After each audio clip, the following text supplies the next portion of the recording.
إن الحمد لله نحمده ونستعينه ونستغفره ونعوذ بالله من شرور أنفسنا ومن سيئات أعمالنا من يهده الله فلا مضل له ومن يضلل فلا هادي له وأشهد أن لا إله إلا الله وحده لا شريك له وأشهد أن محمدا عبده ورسوله صلى الله تعالى عليه وعلى آله وأصحابه وبارك وسلم يا أيها الذين آمنوا اتقوا الله حق تقاته ولا تموتن إلا وأنتم مسلمون يا أيها الناس اتقوا ربكم الذي خلقكم من نفس واحدة وخلق منها زوجها وبث منهما رجالا كثيرا ونساء واتقوا الله الذي تساءلون به والأرحام إن الله كان عليكم رقيبا يا أيها الذين آمنوا اتقوا الله وقولوا قولا سديدا يصلح لكم أعمالكم ويغفر لكم ذنوبكم ومن يطع الله ورسوله فقد فاز فوزا عظيما أما بعد فإن خير الحديث كتاب الله وخير الهدي هدي محمد صلى الله عليه وسلم وشر الأمور محدثاتها وكل محدثة بدعة وكل بدعة ضلالة وكل ضلالة في النار رب اشرح لي صدري ويسر لي أمري واحلل عقدة من لساني يفقه قولي اللهم انفعنا بما علمتنا وعلمنا ما ينفعنا وزدنا علما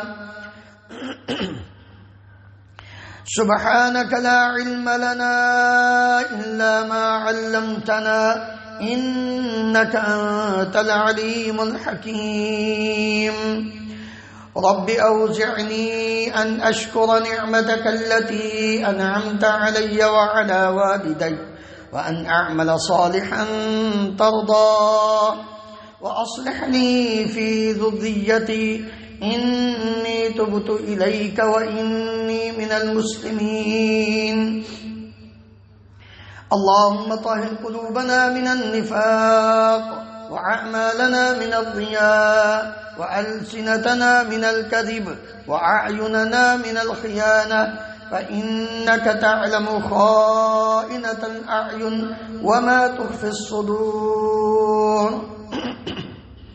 ہر قسم کی حمد و ثنا اللہ رب العالمین کی ذات گرامی کے لیے انگنت لا تعداد بے شمار درود و سلام اس ہستی مقدس پر جن کا نام نامی اسم گرامی محمد رسول اللہ صلی اللہ علیہ وآلہ وسلم ہے۔ محترم حضرات، جو بھی اس دنیا میں آیا ہے اس کو جانا ہے، ہمیشہ نہیں رہنا۔ انسان چاہتا ہے کہ نہ ہی جاؤں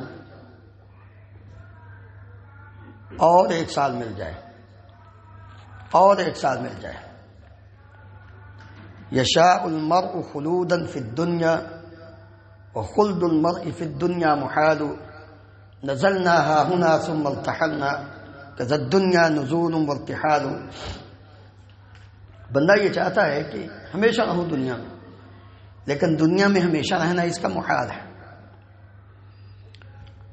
یہاں ہم اترے ہیں سواری سے، کل کو ہم نے پھر سفر شروع کر دینا ہے، ہمیں واپس جانا ہے اپنے گھر۔ دنیا میں اسی طرح آنا جانا لگا ہوا ہے، آج ایک پیدا ہو رہا ہے تو ایک دنیا سے جا رہا ہے۔ حضرات، نہ ہم آئے اپنی مرضی سے ہیں اور نہ ہمیں یہاں سے اپنی مرضی سے جانا ہے۔ اللہ کے حکم سے آئے، جب اس نے بھیجا ہم آ گئے، دل نہیں چاہتا تھا آنے کو، بھیج دیا اس نے. اب دل نہیں چاہتا جانے کو، لیکن جب اس نے بلانا ہے جانا پڑے گا. فکر اس بات کی کریں، میں بھی اور آپ بھی، کہ جب یہاں سے ہم جائیں تو باعزت طریقے سے جائیں.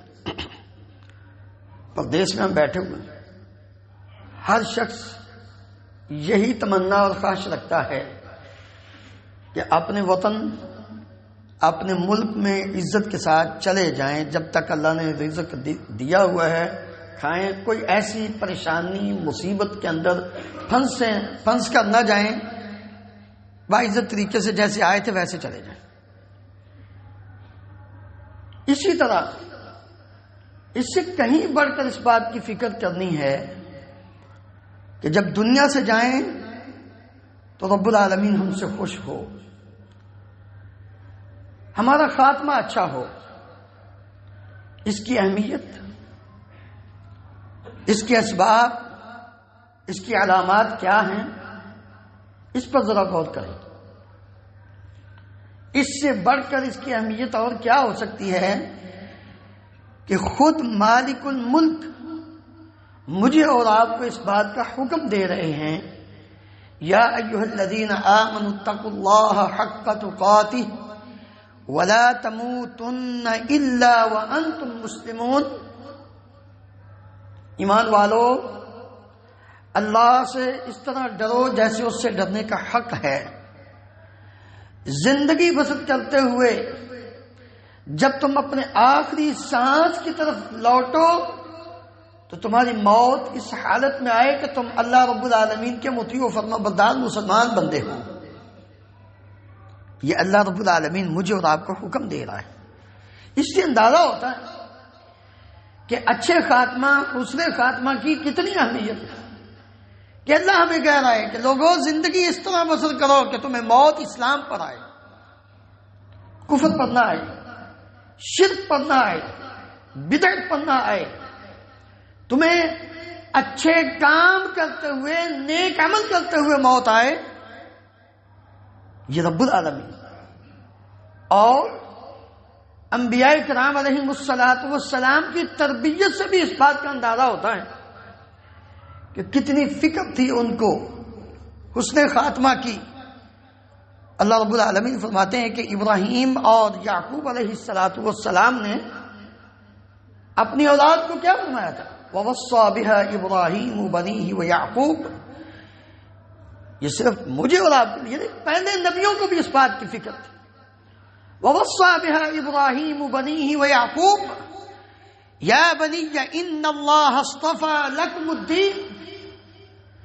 ابراہیم اور یعقوب علیہم السلام نے اپنی اولاد کو، اپنے بیٹوں کو یہ وصیت کی، فرمایا اے میرے بیٹو، اللہ رب العالمین نے تمہارے لیے دین اسلام کو چن دیا ہے. فلا تموتن الا وانتم مسلمون. میرے بیٹو، دین کے اوپر ثابت قدم رہنا، دین پر عمل کرتے ہوئے، زندگی بسر کرتے ہوئے، اسلام کی حالت میں اس دنیا سے جانا، دین سے پھر کرنا جانا. اللہ اکبر. پھر انبیاء رب العالمین سے اسی بات کی تمنا بھی کرتے تھے. یوسف علیہ السلام، اللہ اکبر، مصر کے بادشاہ بن گئے. باپ بھی آ گیا، ماں بھی آ گئی، بھائی بھی آ گئے، سب نے سجدہ کیا. سجدہ تعظیمی اس وقت جائز تھا، اب نہیں جائز، اس شریعت میں جائز تھا. اب اللہ رب العالمین نے منع کر دیا کہ کوئی انسان کسی انسان کو سجدہ نہ کرے. رسول اللہ صلی اللہ علیہ وآلہ وسلم نے فرمایا اگر میں کسی کو حکم دیتا کسی انسان کو کہ وہ کسی اور دوسرے انسان کو سجدہ کرے، لَأَمَرْتُ امْرَأَةً أَن تَسْجُدَ لِزَوْجِهَا، میں عورت کو حکم دیتا کہ وہ اپنے خاوند کو سجدہ کرے کیونکہ اس کا حق بہت زیادہ ہے. لیکن خاوند کو بھی سجدہ نہیں کرنا کیونکہ اسلام میں سجدہ تعظیمی حرام ہے. کسی انسان کو اللہ رب العالمین کو صرف سجدہ کرنا ہے، وہ سجدہ شکر ہو، سجدہ تعظیمی ہو، سجدہ عبادت ہو، کوئی بھی نماز کا ہو، صرف اور صرف سجدہ رب العالمین. یہ جبین نیاز جھکے تو صرف اللہ رب العالمین کے سامنے جھکے، اور کسی کے سامنے نہیں. یوسف علیہ السلام کے سامنے باپ، کیونکہ وہ خواب دیکھا تھا، انی رأیت احد عشر کوکبا والشمس والقمر رأیتهم لی ساجدین، ابا جان سورج، چاند، 11 ستارے میں نے دیکھا ہے خواب میں کہ سجدہ کر رہے ہیں۔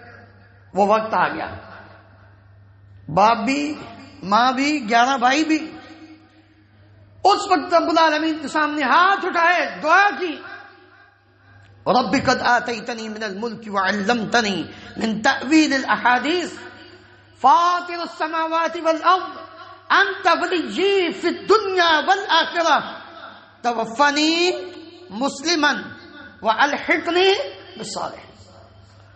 دعا کی، اللہ یہ سب کچھ تو نے مجھے عطا کیا ہے، آسمانوں زمینوں کو پیدا کرنے والے، یہ خواب کی تعبیر کا علم، معاملے کی سمجھ، یہ تو نے مجھے دی ہے، تو ہی دنیا اور آخرت میں میرا ولی ہے، کوئی اور ولی نہیں۔ آج تجھ سے یہ دعا کرتا ہوں کہیں ایسا نہ ہو کہ میں بادشاہت کے نشے میں نبی بھی ہوں، بادشاہ بھی ہوں، پورے مصر کا مالک ہوں، ایسا نہ ہو کہ کہیں میں اس میں آ کر اپنے دین سے نہ پھر جاؤں اور میرا آخر اینڈ خراب نہ ہو جائے، بلکہ توفنی مسلمن والحقنی بالصالحین، یا اللہ جب میں دنیا سے جاؤں تو مجھے مسلمان کر کے فوت کرنا۔ حسن خاتمہ کی اتنی فکر تھی انبیاء کرام علیہم السلام کو۔ میرے محترم بھائیوں، جب یہ ساری باتیں موجود ہیں، اللہ اکبر، بلکہ طالوت کی بادشاہت میں، طالوت کی بادشاہت میں جب جالوت سے مقابلہ ہوتا ہے، اس وقت جو طالوت کے ساتھ تھے، اور داؤد علیہ السلام بھی اس لشکر میں شامل تھے، بعد میں نبی بنتے ہیں، انہوں نے بھی رب العالمین سے یہی دعا کی، ربنا افرغ علینا صبرا وتوفنا مسلمین، اللہ ہمیں صبر عطا کرنا ہے اس مقابلے میں، ہم پیٹ پھیر کر بھاگ نہ جائیں، اگر ہماری اس حالت میں موت آتی ہے تو توفنا مسلمین، ہمیں مسلمان کر کے فوت کرنا۔ یہ دعا کر رہے ہیں پہلے لوگ بھی، اور نبی کریم صلی اللہ علیہ وآلہ وسلم کی امت بھی، قرآن مجید میں اللہ تعالیٰ نے ان کا بھی ذکر کیا۔ تو کہنے کا مقصد یہ ہے، فکر اس بات کی کریں کہ جب دنیا سے جائیں تو رب العالمین ہم سے راضی ہو، ہمارا خاتمہ بالاسلام اور خاتمہ بالخیر ہو۔ اس کے اسباب کیا ہیں؟ سب سے پہلا سبب جو انسان کو اچھے خاتمے کی طرف لے کر جاتا ہے، عقیدہ توحید ہے۔ شرک سے بیزار ہونا پڑے گا، اللہ تعالیٰ کے ساتھ جتنے بھی شریک ہیں ان سے دوری اختیار کرنی پڑے گی، کیونکہ جب انسان عقیدہ توحید پر پکا رہتا ہے، نبی کریم صلی اللہ علیہ وآلہ وسلم نے ایک صحابی کو فرمایا تھا، قل آمنت باللہ ثم استقم، جب تو نے یہ بات کہہ دی ہے میں اللہ پر ایمان لایا ہوں، پھر ڈٹ جاؤ، بیوی، بچے، خاندان، دوست و احباب، کنبہ، قبیلہ، معاشرہ، کچھ بھی کہہ دے، تم ایک ہی جواب دو، بھائی میں نے اپنے رب کو، اپنے اللہ کو رب مانا ہے، اب میں ادھر ادھر نہیں ہو سکتا۔ اور اسی کا وقت تھا نتیجہ، بلال رضی اللہ عنہ کا واقعہ آپ سنتے رہتے ہیں، امیہ کتنا ظلم کرتا تھا، گرم ریت کے اوپر لٹاتا، آگ کے انگاروں کے اوپر لٹاتا، اوپر بھاری پتھر رکھ دیتا، لیکن بلال رضی اللہ عنہ کی زبان سے ایک ہی لفظ نکلتا تھا، احد احد۔ امیہ تو جو دل چاہتا ہے کر لے، جو کچھ ہوتا ہے کر لے، میں نے جب یہ کہہ دیا ہے کہ میں اللہ پر ایمان لایا ہوں، اب اس سے دور نہیں ہو سکتا، عقیدہ توحید پر ڈٹ جاؤ، اپنا لیا جب عقیدہ توحید،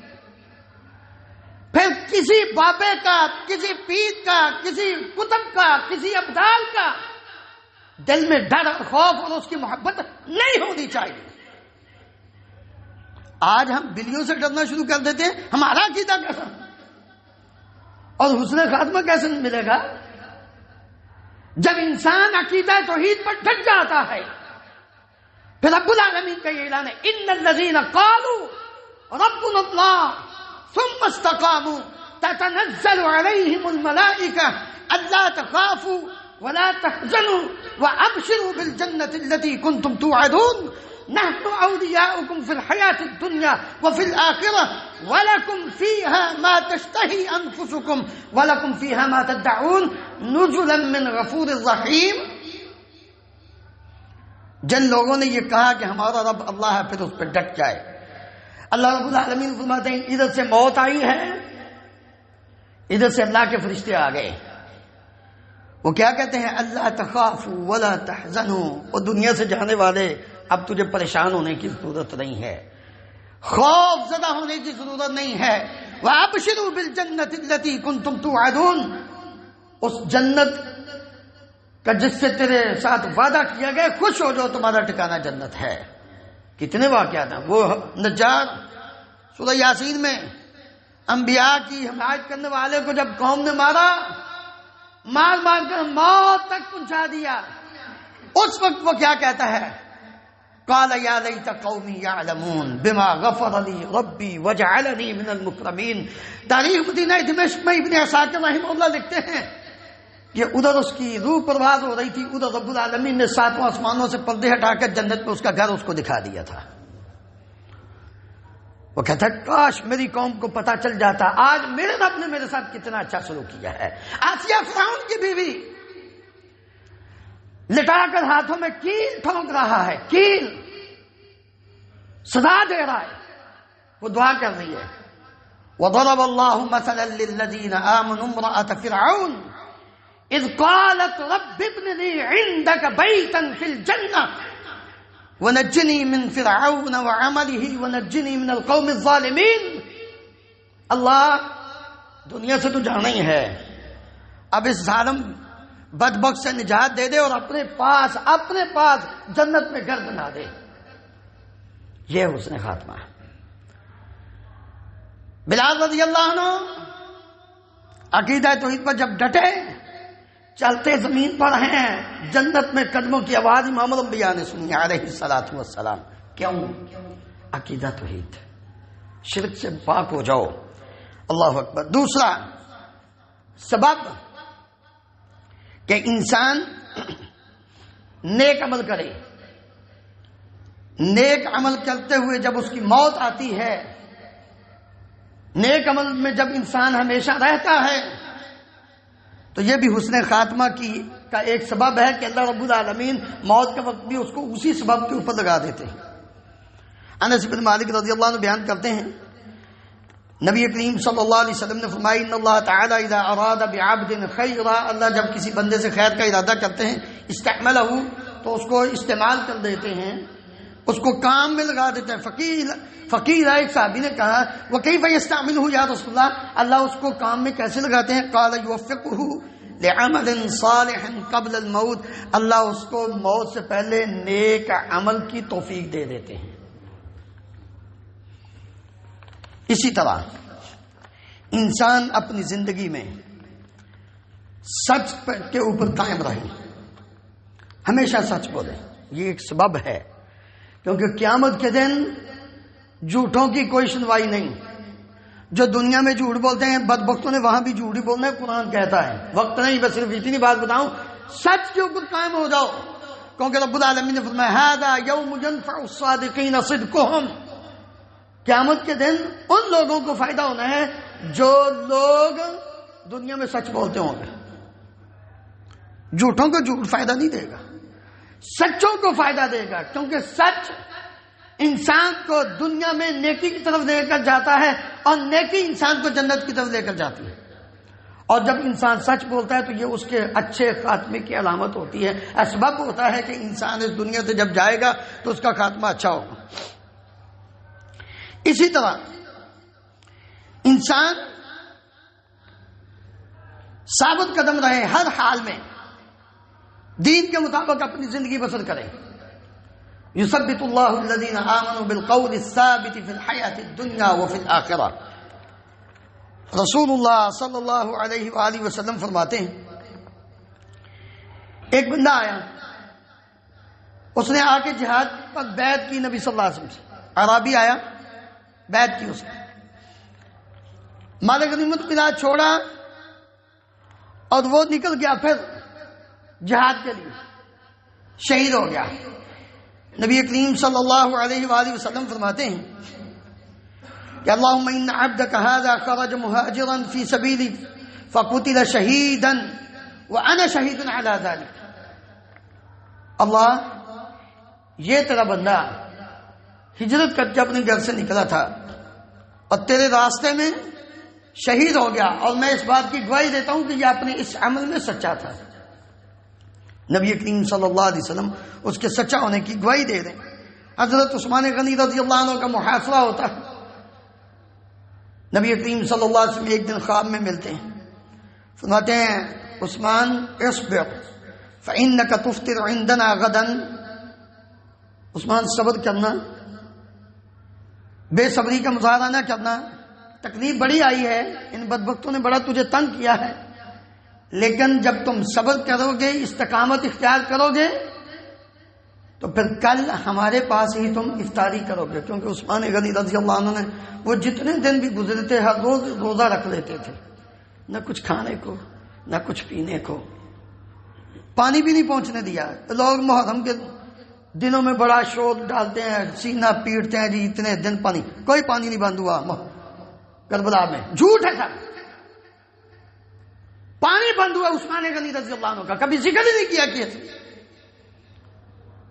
ادھر سارے کہتے ہیں اتنے دن. کون کہتا؟ کوئی ایک روایت ثابت کرو، کوئی ایک. جاؤ، اجازت ہے سب کو، قیامت کی صبح تک کوئی ایک بندہ صحیح سند کے ساتھ یہ ثابت کر دے کہ حضرت حسین کا پانی بند ہوا تھا. کوئی نہیں. جاؤ، کھلے عام اعلان ہے، منہ منگا انعام اس کو دینے کے لیے تیار ہو، ثابت کرے گا. لیکن ادھر واضح طور پر صحیح روایات سے یہ بات ثابت ہے کہ حضرت حسن اور حسین رضی اللہ عنہ پانی لے کر جاتے ہیں، بدبختوں نے مشکیزیں پھاڑ دیے، پانی کا ایک گھونٹ بھی حضرت عثمان تک نہیں پہنچنے دیا. تبھی تو نبی کریم صلی اللہ علیہ وآلہ وسلم خواب میں ملتے ہیں، قرآن پڑھتے ہیں حضرت عثمان، دن بھی قرآن رات بھی قرآن. جو تھوڑی بہت نیند آ گئی، ان کو کہتے ہیں او بدبختو، میں تمہیں اللہ کی قسم دے کے پوچھتا ہوں، کیا یہ مسجد نبوی کی توسیع میں نے نہیں کرائی تھی؟ جی بالکل کرائی تھی. پھر نماز کیوں نہیں پڑھنے دیتے خبیثو؟ کیا یہ بیر روما میں نے نہیں خریدا تھا؟ میں اللہ کی قسم دے کے تجھے پوچھتا ہوں. جی بالکل خریدا تھا. آپ نہیں خریدا تھا. اور پھر پانی کیوں نہیں پینے دیتے؟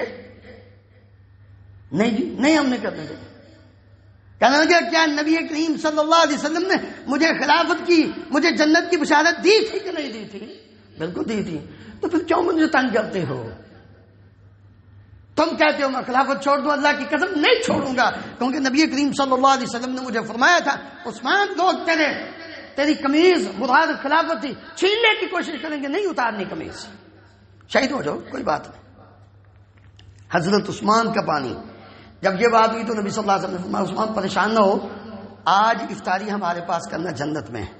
خوش ہو گئے، اپنی بیوی سے کہنے لگے اب پریشانی کی کوئی ضرورت نہیں، آج افطاری نبی کریم صلی اللہ علیہ وآلہ وسلم کے پاس ہے. پچھلا پہر ہوتا ہے دن کا، روزے کی حالت میں قرآن مجید کی تلاوت کرتے ہوئے بدبختوں نے خبیثوں نے ان کو شہید کیا اور اللہ کے ہاں جا کر جنت میں افطاری کی انہوں نے. اللہ اکبر. 200 غلام آزاد کیا تھا اس دن، جس دن شہید ہوتے ہیں نا 200 غلام. یہ ہے حسن خاتمہ جہاد کے سارے کام ہی. روزہ بھی نیک عمل تھا، غلام آزاد کرنا یہ بھی نیک عمل تھا، قرآن مجید کی تلاوت یہ بھی نیک عمل تھا. یہ سبب بہت سے پہلے اللہ رب العالمین نے یہ سارے جمع کر دیے. اور استقامت صبر یہ بھی سبب تھا حسن خاتمہ کا. چوتھا سبب میرے محترم بھائیو حسن خاتمہ کا یہ ہے کہ انسان ہمیشہ توبہ کرتا رہے. بہت پتہ نہیں کس ٹائم آ جائے. وما تدری نفس بأي أرض تموت. کہاں موت آنی ہے، کس وقت آنی ہے، کسی کو نہیں پتا. لہذا توبہ ہمیشہ، توبو الی اللہ توبۃ نصوحا، ہمیشہ توبہ کرو. وتوبوا الی اللہ جمیعا ایھا المؤمنون لعلکم تفلحون.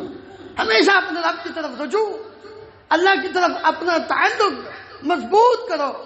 گناہ ہو جائے فوراً پلٹو اپنے رب کی طرف، اللہ یہ غلطی ہو گئی ہے، یہ گناہ ہو گیا ہے، معاف کر دے، بخشش مانگو. اور ہر وقت گناہ سے پہلے بھی اگر گناہ ہونے لگا ہے اپنے رب کی طرف رجوع کرو، اللہ بچا لے گا. سید نذیر حسین محدث دہلوی رحمۃ اللہ علیہ کا ایک شاگرد، اللہ اکبر کیسے عظیم لوگ تھے. اس صحابہ کی بات تو کچھ اور ہی ہے نا. انہوں نے تو خود نبی صلی اللہ، آج کے دور کا 200 سال پہلے کی بات ہے، کچھ زیادہ عرصہ نہیں ہوا. سید نذیر حسین محدث دہلوی رحمہ اللہ حدیث پڑھا رہے ہیں. اس وقت طالب علم گھروں میں جا کر، بلکہ اس وقت کیا یہ ابھی تھوڑا 30-40 سال پہلے بھی یہی حالت تھی، گھروں میں جا کر روٹیاں لا کر کھاتے تھے ہم مدرسوں میں. روٹی لینے کے لیے ایک گھر میں جاتا تھا، واپس لا کے کھاتا تھا. ایک دن ایسا ہوا جن کے گھر سے روٹی آنی تھی وہ گھر والے گھر نہیں تھے، ان کی ایک بیٹی بس گھر میں تھی. اللہ اکبر. جب اللہ کے ساتھ تعلق مضبوط ہونا، توبہ انسان کی پختہ ہو، صحیح ہو، پھر ڈگمگاتا نہیں ہے. وہ لڑکی کہنے لگی آپ ایسا کریں اندر ہی آ جائیں، میں ابھی بنا دیتی ہوں کیونکہ والدہ گھر نہیں ہے. نہیں سمجھ آئی انسان. وہ اندر بیٹھ گیا، داخل ہوا. اس نے دروازہ بند کر کے کنڈی لگا کے کہنے لگی روٹی تب ملے گی جب برائی کرو گے. اس نے کہا او اللہ کی بندی، یہ کیا کہہ دیا تو نے، ایسا نہیں ہو سکتا. ایسے ہونا ہے تو تب. انہوں نے کہا نہیں میں جاتا ہوں. آپ انہوں نے کہا تم باہر نکلو، میں شور ڈالوں گی کہ اس نے میری عزت پہ حملہ کیا. اب کیا کرے، عزت کرے تب مرتا ہے، باہر نکلے تب مرتا ہے. اور پڑھنے حدیث آیا ہے دین. اور آپ جانتے ہیں یہ سفید کپڑا ہوتا ہے. ایک مولوی صاحب جو ہے نا وہ سفید کپڑے دور سے دکھتا سیاہ نظر آ جاتا ہے، اور پھر لوگ دیکھتے بھی نہیں ہیں، حقیقت تحقیق بھی نہیں کرتے. اس نے کہا ٹھیک ہے، ایک شرط ہے. کیا؟ مجھے قضائے حاجت ہے، میں وہ کر دوں، پھر اس کے بعد جو تم کہو گی کر دوں. گیا. اللہ اکبر. اللہ رب العالمین نے اس کو بچایا کیونکہ تعلق رب کے ساتھ تھا نا. توبہ تھی. توبہ کا مطلب ہی یہ ہوتا ہے اپنے رب کی طرف رجوع کرنا. دل ہی دل میں اپنے اللہ سے رجوع کیا، بات کی اللہ میں کس مصیبت میں پھنس گیا ہوں، کوئی ترکیب دماغ میں، اللہ تعالیٰ نے ایک ترکیب دماغ میں ڈالی.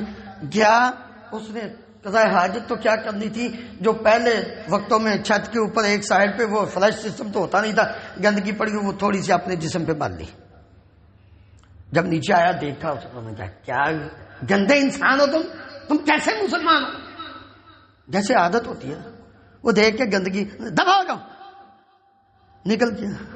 جا کر اس نے غسل کیا، کپڑے صاف کیے، جا کر حدیث کی کلاس میں بیٹھتا ہے.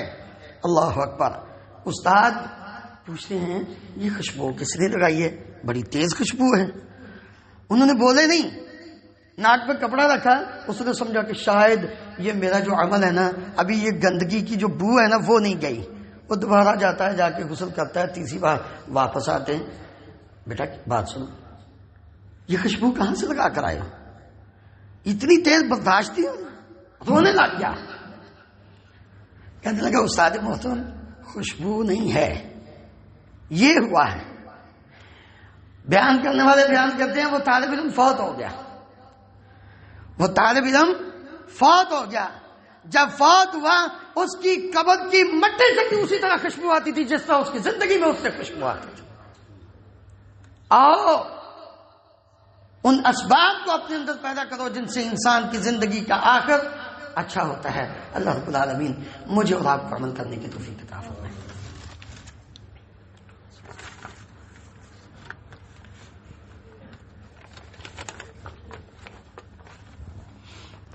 إن الحمد لله نحمده ونستعينه ونستغفره ونعوذ بالله من شرور أنفسنا ومن سيئات أعمالنا من يهده الله فلا مضل له ومن يضلل فلا هادي له وأشهد أن لا إله إلا الله وحده لا شريك له وأشهد أن محمدا عبده ورسوله صلى الله تعالى عليه وعلى آله وأصحابہ وبارک وسلم۔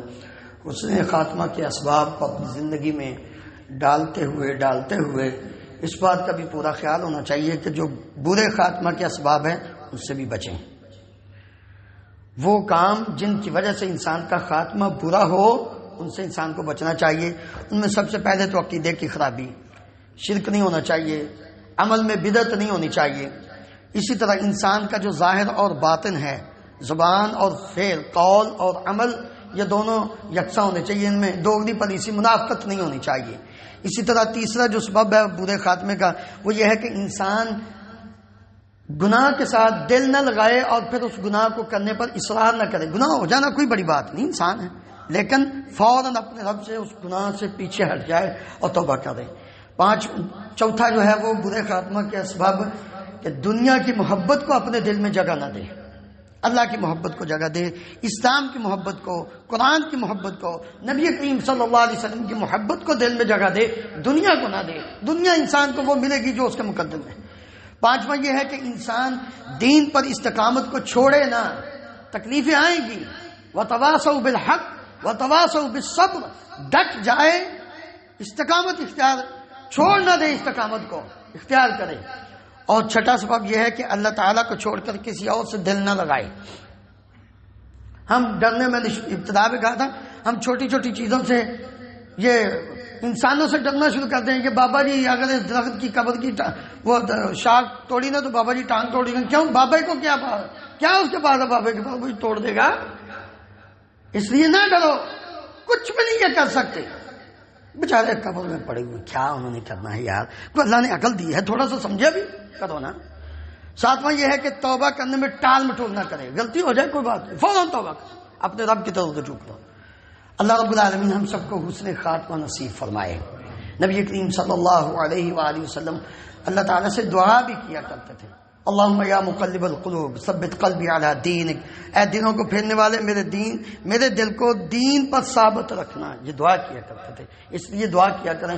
اور حسن خاتمہ کی علامات میں سے ایک علامت یہ ہے کہ انسان کو موت کے وقت کلمہ نصیب ہو، اللہ ہم سب کو نصیب فرمائے۔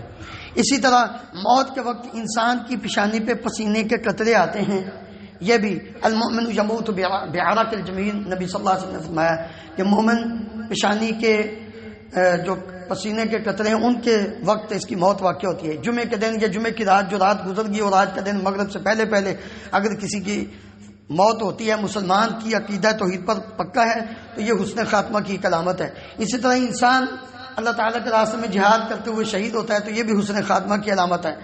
کوئی انسان طاعون کی بیماری سے فوت ہو جائے، طاعون کی بیماری، پیٹ کی بیماری، اسی طرح انسان پانی میں ڈوب کر یا کسی عمارت کے نیچے دب کر، کسی چیز کے نیچے آ کر، یا اسی طرح وہ عورت جو بچے کی ولادت کے وقت فوت ہوتی ہے، یا آگ لگ جاتی ہے، انسان آگ کے اندر جل کر فوت ہو جاتا ہے، تو یہ ساری چیزیں حسن خاتمہ کی علامت ہے۔ اللہ رب العالمین ہم سب کو عمل کرنے کی توفیق عطا فرمائے۔ جو فوت ہو گئے ان کی مغفرت کے لیے، جو بیمار ہیں ان کی شفا کے لیے دعا کیجیے۔ ان اللہ و ملائکتہ یصلون علی النبی یا ایھا الذین آمنوا صلوا علیہ وسلموا تسلیما۔ اللهم صل علی محمد وعلى ال محمد كما تحب وترضى۔ اللهم اغفر لنا وللمؤمنین والمؤمنات والمسلمین والمسلمات الاحیاء منهم والاموات۔ اللهم اشف مرضانا ومرضى المسلمين، هذه الباس رب الناس، واشف انت شافي لا شفاء الا شفاؤك شفاء لا يغادر سقما۔ اللهم انصر الاسلام والمسلمين، اللهم اعز الاسلام والمسلمين واذل الشرك والمشركين، اللهم اهلك النفاق والمنافقين، اللهم ارنا الحق حقا وارزقنا اتباعه، وارنا الباطل باطلا وارزقنا اجتنابه، اللهم امنا في اوطاننا واجعل هذا البلد امنا مطمئنا رخاء سخاء وسائر بلاد المسلمين، سبحان ربك رب العزة عما يصفون وسلام على المرسلين والحمد لله رب العالمين۔